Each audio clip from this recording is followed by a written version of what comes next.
நம்ம அப்படியே இருக்கிற இடங்களிலே எழுந்து நின்று ஆண்டவருடைய வசனத்தை நாம் வாசிக்க போகிறோம். இந்த மாதம் கர்த்தர் நம்முடைய சபைக்கென்று தருகிற ஒரு நல்ல ஒரு வார்த்தையை நாம் எல்லாரும் இணைந்து வாசிக்க போகிறோம். மத்தேயு சுவிசேஷம் 15ஆம் அதிகாரத்தை எடுத்துக்கொள்ளுங்கள். மத்தேயு சுவிசேஷம் 15ஆம் அதிகாரம். நான் சொல்லுகிற வசனத்தை நாம் எல்லோரும் சேர்ந்து வாசிக்கலாம்.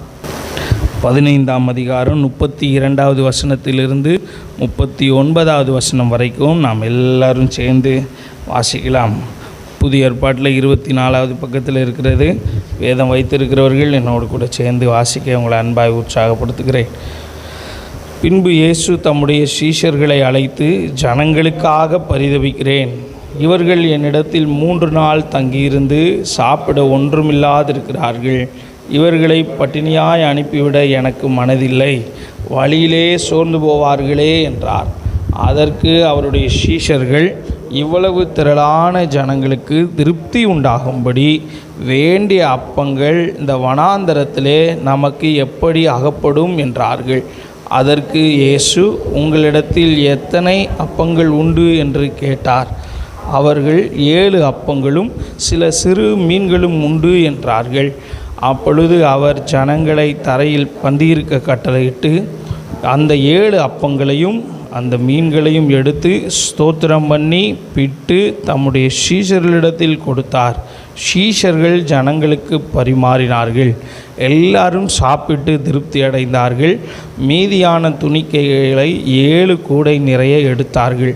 ஸ்திரீகளும் பிள்ளைகளும் தவிர சாப்பிட்ட புருஷர் 4000 பேராயிருந்தார்கள்.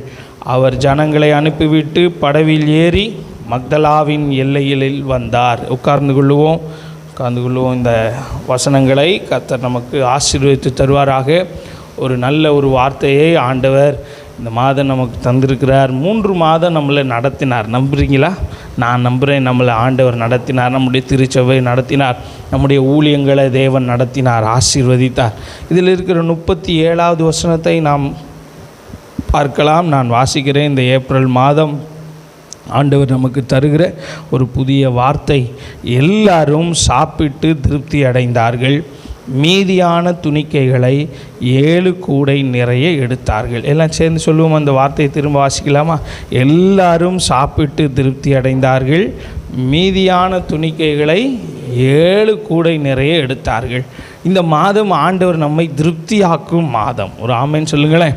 நம்மை தேவைகளை சந்தித்து ஆண்டவர் திருப்தியாக்குகிறார். இங்கே நடக்கிற சூழ்நிலைகளை பாருங்கள். இயேசு ஏற்கனவே 5000 பேரை போஷித்தார். இதற்கு முன்னாடி இருக்கிற அதிகாரங்களில் நீங்கள் பார்த்தீங்கன்னா 5000 புருஷர்கள் இருந்தார்கள். அதை போஷிக்கிறதற்கு ஆண்டவர் என்ன செய்தார்? ஒரு சிறு பையனை கூட்டு வந்து இயேசுவினிடத்தில் விட்டார்கள். அவன்கிட்ட இருந்து 5 அப்பம் 2 மீனை வச்சு 5000 பேரை போஷித்தார். இப்போது இயேசு கிறிஸ்து எங்கே இருக்கிறார் என்றால், புறஜாதிகளின் பட்டணங்களில் ஒரு பட்டணங்களில் இருக்கிறார். அவர் அங்கே அநேக அற்புதங்களை செய்கிறார், விடுதலையை தருகிறார், அதிசயங்கள் நடக்கிறது. அதற்கப்புறம் ஆண்டவர் பார்க்கிறார், உபதேசம் பண்ணுகிறார். உபதேசம் பண்ணி முடித்ததுக்கப்புறம் 32வது வசனத்தில் ஆண்டவர் என்ன சொல்கிறாருன்னா, இயேசு சீஷர்களை அழைச்சி 12 சீஷர்களை அழைத்து, ஜனங்களுக்காக நான் பரிதபிக்கிறேன். இவர்கள் என்னிடத்தில் எத்தனை நாள் தங்கியிருக்கிறாங்க? 3 நாள் இயேசு கிறிஸ்து பிரசங்கம் பண்ணுவதை கேட்க இரவும் பகலும் சிறியோர் பெரியோர் வாலிபர்கள் ஆண்கள் பெண்கள் என்று சொல்லி எல்லாரும் தங்கியிருக்கிறார்கள்.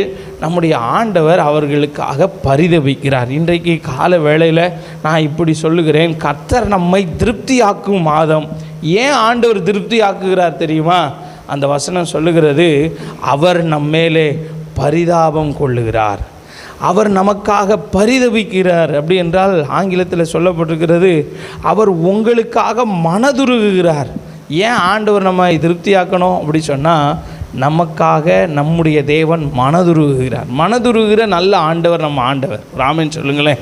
ஏன் ஆண்டவர் செய்யணும்னா, ஏதோ அவர் நம்ம மேலே பரிதாபம் கொள்ளுகிறார்.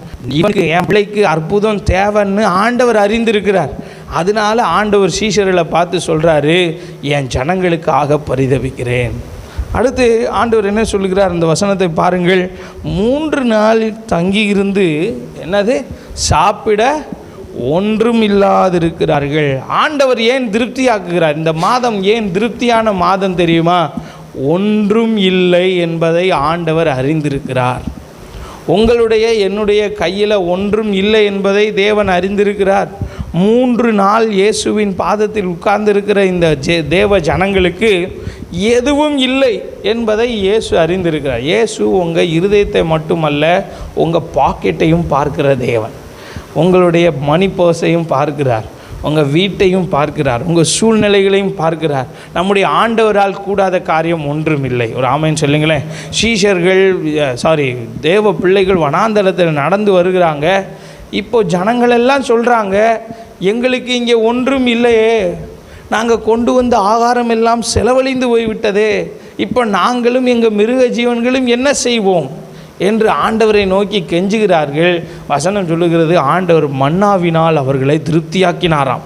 வான தூத அப்பத்தினால் அமர்த்திடுமா வான தூதர்களின் அப்பத்தினால் அவர்களை திருப்தியாக்கினார்.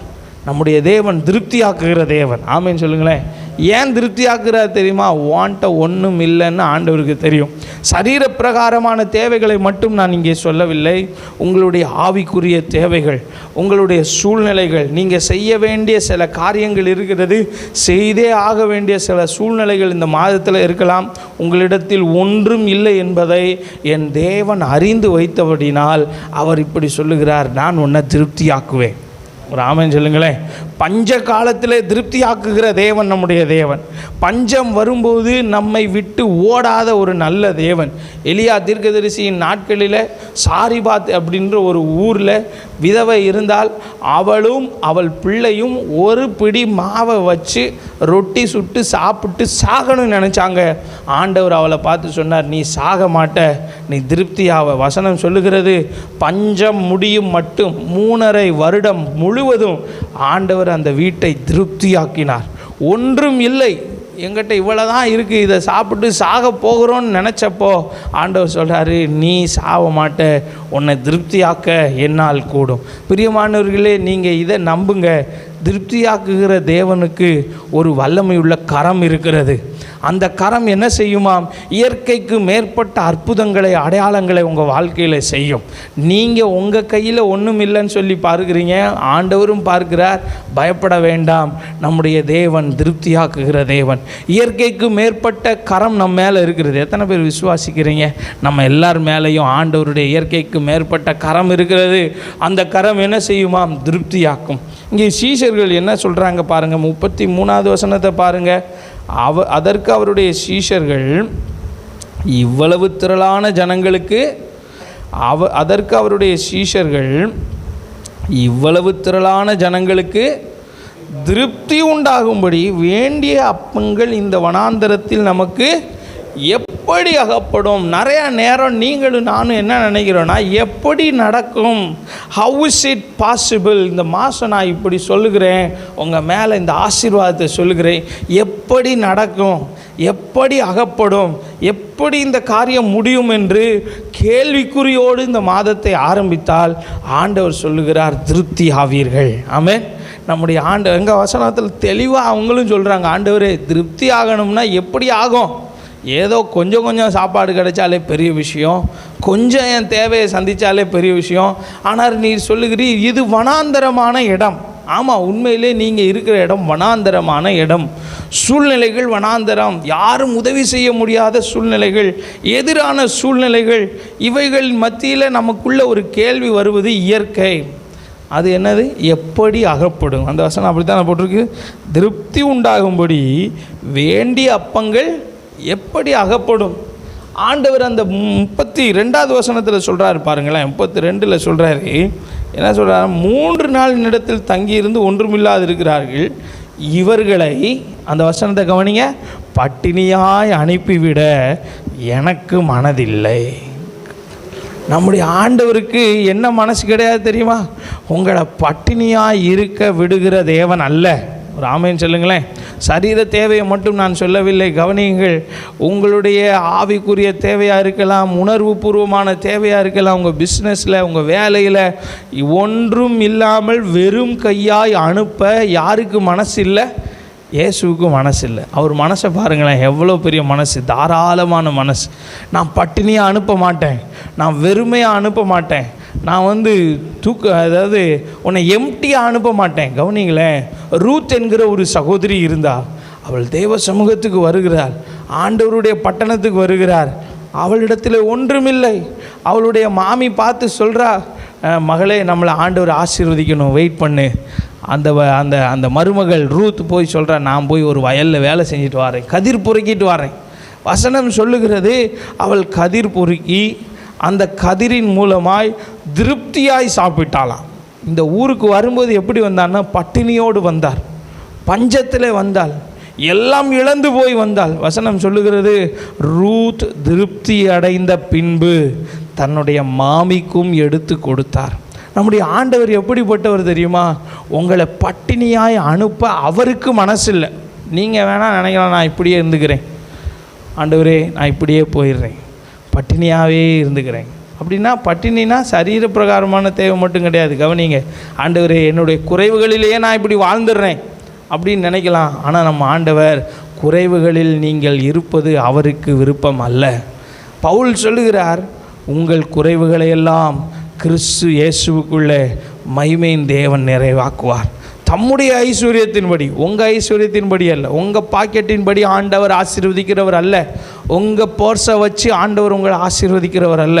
பரலோகத்திலிருந்து நமக்கு ஆசீர்வாதத்தை தருகிற தேவன். அடுத்து அந்த வசனத்தில் 32 கடைசியில் என்ன எழுதியிருக்குன்னா, வழியிலே சோர்ந்து போவார்களே. ஆண்டவருடைய பேச்சு பாருங்க, இவங்ககிட்ட ஒன்றுமில்லை, இவங்களை பட்னியாக நான் அனுப்பக்கூடாது. அப்படியே பட்னியாக அனுப்புனா போகிற வழியில் இவர்கள் என்ன செய்து விடுவார்கள்? சோர்ந்து விடுவார். இந்த ஆண்டவரை தேடி போனேன், நல்லா பேசினார், வாயிலேயே வடை சுட்டு அனுப்பிட்டாரு அப்படின்னு நினைக்காம, இவங்களை நான் திருப்தியாக்கி அனுப்ப போகிறேன்றாரு. சீஷர்கள் சொல்கிறாங்க, எப்படி ஆண்டவரே திருப்தி உண்டாகும், எப்படி நடக்கும் அப்படின்னு சொல்லும்போது ஆண்டவர் சொல்கிறார். அந்த வசனத்தை பாருங்கள், 36வது வசனத்தில் அந்த 7 அப்பங்களையும் அந்த மீனையும் எடுத்து ஸ்தோத்திரம் பண்ணி வீட்டுக்கு நம்முடைய சீஷர்களுக்கு கொடுத்தார். சீஷர்களுக்கு பரிமாறினார்கள். நான் இப்போ உங்களுக்கு சொல்கிறேன், இந்த மாதம் கர்த்தர் உங்களை திருப்தியாக்கணும்னா முதலாவது கர்த்தருடைய மனதை புரிந்து கொள்ளுங்கள். கர்த்தருடைய மனது என்ன தெரியுமா? பரிதபிக்கிற மனது, உங்களை திருப்தியாக்கணும்னு நினைக்கிற மனது, கர்த்தர் உங்களை ஆசீர்வதிக்கணும்னு நினைக்கிறார், அப்படிப்பட்ட மனது. ரெண்டாவது, ஆண்டவர் என்ன செய்கிறார்? அதை எடுத்து ஸ்தோத்திரம் பண்ணி சீஷர்களுக்கு கொடு. உங்கள்கிட்ட என்ன இருக்குதோ அதை அப்படியே கர்த்தர் கையில் ஒப்பு கொடுங்க. திருப்தி ஆகணுமா? ஒன்றே ஒன்று தான் செய்யணும், ஆண்டவர் கையில் கொடுத்துடணும். உங்கள் கையில் இருக்கிற வரைக்கும் 4000 பேர் போஷிக்கப்பட முடியவே முடியாது. உங்கள் காரியத்தை நீங்கள் உங்கள் தோள் மேலே போட்டுக்கிட்டு இருக்கிற வரைக்கும் நீங்கள் திருப்தியான வாழ்க்கை வாழ முடியாது. உங்கள் சூழ்நிலைகளை கர்த்தரிடத்தில் ஒப்பு கொடுங்கள். அதனால தான் போன மாதம் நம்ம சொன்னோம், நீங்கள் ஒன்றுக்கும் கவலைப்படாமல் எல்லாவற்றையும் தேவனுக்கு தெரியப்படுத்துங்கள். அவர் உங்களை விசாரிக்கிறவரானபடியால் உங்கள் கவலைகளை எல்லாம் அவர் மேலே என்ன செய்யுங்க? வைத்து விடுங்கள். இப்போ 7 சிறு அப்பங்கள் தான் இருக்குது ஆண்டவரே, சிறு மீன்கள் தான் இருக்குது, என்ன செய்ய? நோ ப்ராப்ளம், என் கையில் கொடுத்துரு. இயேசு கையில் கொடுத்தார்கள். உங்கள் சூழ்நிலைகளை இயேசு கையில் கொடுத்துருங்க. உங்களுடைய எல்லா எதிரான காரியங்களையும் கர்த்தருடைய கரத்தில் கொடுத்து விடுங்க.